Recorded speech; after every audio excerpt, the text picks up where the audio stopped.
Welcome back. Democrats, we know how you feel. Republicans, are you liking what you're seeing from week 4 of the Trump presidency? According to the polls, yes, not just yes. 87% of Republicans in the new Gallup poll approve of the job that Trump has been doing. Only 8% of Democrats do. The problem for Mr. Trump, according to the Gallup poll, overall, the president's approval ratings have dropped to 38%. At this point in their presidencies, Barack Obama was at 64% and George W. Bush was at 62%.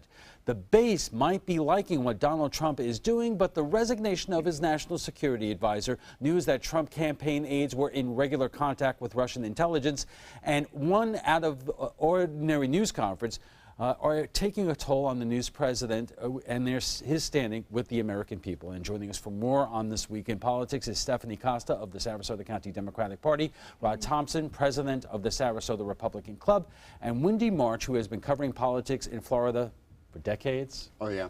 Okay. So I'm curious what you all think of those numbers, that 87% of Republicans love what we have seen this week. Only 8% of Democrats. It is obviously two drastically different views of the same picture. It's almost like a Rorschach test, Rod. Yeah, it is really, and I'm not surprised by it at all. We're clearly a deeply divided nation. We've seen that presidential election after presidential election. They're close elections in the big picture, all of them are, and we're very divided. This one, even more so, are we divided? And I think that there's been, I think an understood amount of frustration with the past 8 years on the part of Republicans and conservatives in this country. And because now they're having this fresh breath of air with whether it's economics, whether it's immigration, whether it's relations with Israel, they're going, yes, yes, yes. And then the other stuff is like, cringe a little bit, but there's a lot of good going on in action. Let's get to that because, I mean, there's enough policy differences that Democrats and Republicans can argue about. But Stephanie, when you look at just that news conference yesterday, the fake news, the resignation of General Flynn as National Security Advisor for talking sanctions or with the Russians before he took office and not telling the vice president the truth. Then the story earlier this week about Trump campaign aides dealing with Russian intelligence during the campaign. Democrats, it's fair to say, look at all of this and are horrified. Absolutely, and there's a lot that's gone on this week. It's honestly hard to wrap your head around everything that's gone on this week. You look back to just this past weekend, and Miller was on the Sunday news shows, and that feels like a decade ago, and it was just not even a week ago. And yesterday's news conference was both provided a lot of information and a lot of insight into where the administration is at and where Trump is at, but also asked a lot of questions. And the biggest question I walked away with is, does this administration have a respect and an understanding for our democracy and the foundations of our democracy? And that's shaking a lot of people, and it's not just shaking your tried and true Republicans, it's also shaking working families. You look at the working family who says, what is this administration doing? I voted for this man, and it looks like there's a lot of infighting, it looks like there's a lot of discussion, and we're in court about stuff. What are you going to do that's actually going to help me and my family? Wendy, is there a takeaway for our area? I mean, Sarasota County and Manatee are very Republican areas. Hillsborough County went for Hillary Clinton. So did Pinellas, but, it was very, very close. Is there any way to measure or any polling done of our general area in terms of whether the president is keeping his support or is it eroding in some fashion? Well, I haven't seen any polling that looks at the Tampa Bay area or any parts of it, but it wouldn't surprise me if you took the area as a whole, if it broadly reflects the nation as a whole. That's one aspect of the Tampa Bay area. It's a pretty good demographic representation of the nation. So I don't believe there'd be a great difference between what you'd see here and what you'd see at the national level. I'm watching a couple of things. There are some progressive grassroots movements starting. I'm waiting to see whether they take hold, whether they catch fire, for example, the way the Tea Party did. That would be a clue as to what people are thinking. I think, though, that you'd see a duplication of the national level. And to me, this is it's become pretty clear that how people respond to what they're seeing in Washington really depends heavily on their preconceptions.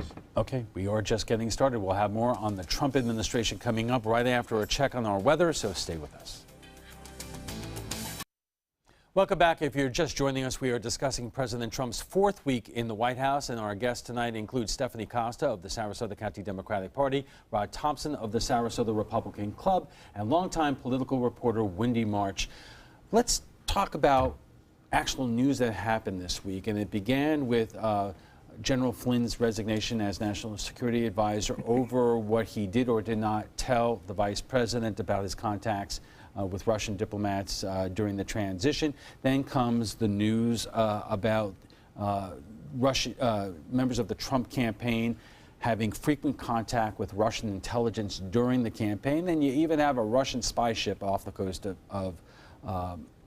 off of Connecticut, where we used to live. Obviously, this is causing people like John McCain and Lindsey Graham to really have some blunt, tough talk about Donald Trump and his administration. Do Sarasota Republicans feel the same way?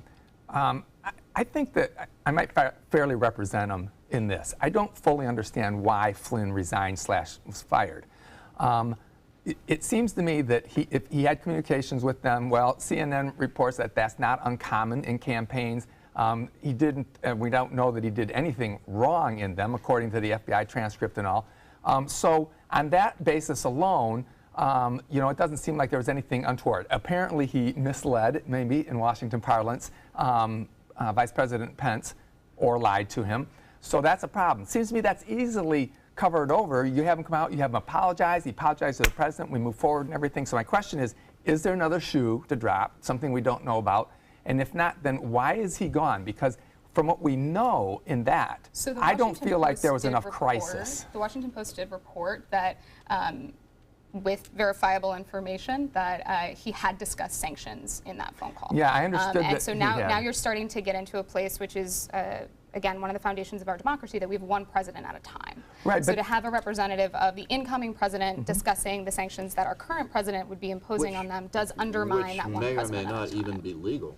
Yes. Well, as I understand it, this is not uncommon among campaigns. And when I read that in CNN's report, I was not surprised then to think about it, because you need to formulate the contacts between an incoming administration and foreign leaders happens all the time. The issue would be whether he was talking about the sanctions while just after President Obama. Because that would be an issue that he would be addressing as president within weeks or months. He would be addressing as president or the president-elect. So that doesn't seem out of line that he would be discussing those. Now, as I understood that report, he listened to the ambassador talk about the sanctions. He didn't respond. I thought that was the FBI transcript of it, was that he didn't actually make any commitments at all. Well, all of this does bring up a fact I think we can both agree on. We really need a public, independent, bipartisan review of everything that's happened, both with Flynn as well as the other two members of Trump's inner circle that have resigned due to their relationships with But that's Russia. an interesting point, because like an independent counsel? Because I'm not in favor of independent counsels in any administration. Well, but that's one avenue. The other avenue would be, what does Congress do? Rod, is it interesting that among a lot of congressional Republicans, the talk is not about investigating the Russian connections, but about how the news media got the news about the Russian connections? Right. I think what you're seeing here is a total flip of during the campaign, when the sides were totally flipped. When the stuff was being leaked about Hillary Clinton and her emails and other things with Hillary, both sides now have totally changed hats, which is a little bit frustrating to watch when you're trying to look at something in a more principled perspective. But I think you have seen some. You saw Roy Blunt talk about doing an investigation. I mean, he's a leading. He is not McCain or Graham to the conservatives, Republicans. He's a solid conservative, and he was talking about doing that. I think you might see some investigations into some of this, not just the media, not just how it got there, but the actual meat of what it is. Would you like to see that? I would if it's not a circus. Okay, Wendy? Well, it wasn't just a flip, it was a reflip. A year and a half ago, Julian Assange was a traitor. Then he became a hero during the campaign when he revealed Hillary Clinton's emails. Now leakers are traitors again. If the leakers were sitting here with us, publicly identified, they would say that there is value for the public in knowing about things like Trump's conversations with the President of Mexico and the Prime Minister of Australia and what happened in those conversations, the extraordinary things that happened in those conversations.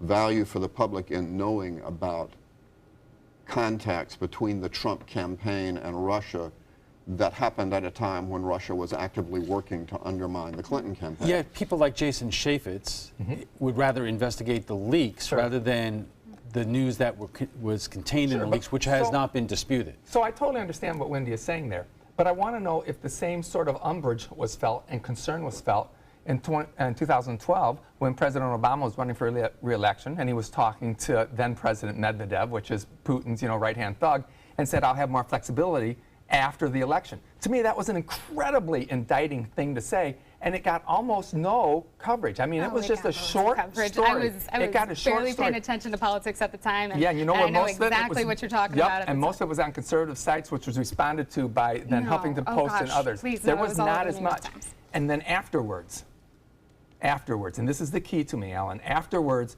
Putin goes into Crimea and we do nothing. Putin goes into Ukraine, we do nothing.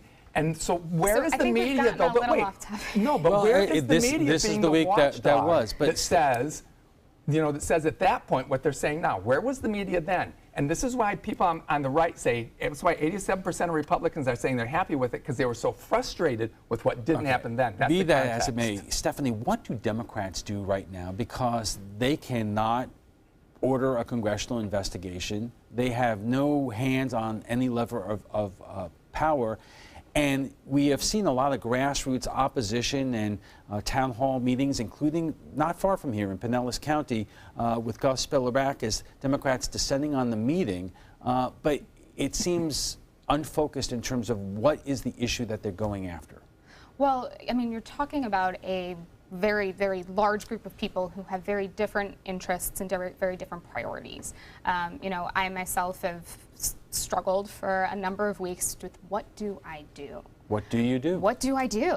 And I've had this conversation a number of times with friends from around the country, and you're going to have different people with different priorities, and that's a good thing. And that's going to start to allow for more equal coverage to issues and things that need to be addressed and discussed. When it comes to town halls, I had a lovely conversation with a staffer in Vern Buchanan's office this morning who has yet to schedule any for Sarasota for this upcoming week's recess. And you have Democrats and moderate Republicans and independents who want to have conversations with our representatives. And I really hope that Vern does schedule a town hall and schedules one that young professionals can attend. Is it possible that Vern Buchanan does not want to repeat a scene that his colleague up the road in Pinellas County just had to deal with last weekend? Well, his colleague up the road in Pinellas County pretty much was willing to stick his neck out, announce that he was holding a town hall focusing on health care, and invited people to come. And the results for Gus Spielerack were pretty good. He came out looking like a moderate, showing some moderation, showing some leadership, even in the face of a large crowd of people protesting his stance. It's not always going to happen that way, but I think Spielerack showed the best way a Republican can handle this situation. One more issue while we have time. The president seemed to change long-time U.S. policy in terms of a two-state solution. When Prime Minister Netanyahu was in town this week, the Jewish community in Sarasota, Manatee, our entire area, it's a pretty divisive issue within the community. And I'm wondering what the impact around here is and what people are feeling in terms of presidents, whether they were been Democrat or Republican for the last 20 years, have supported a two-state solution. Right. It started in the Clinton administration. Before that, we didn't really have that.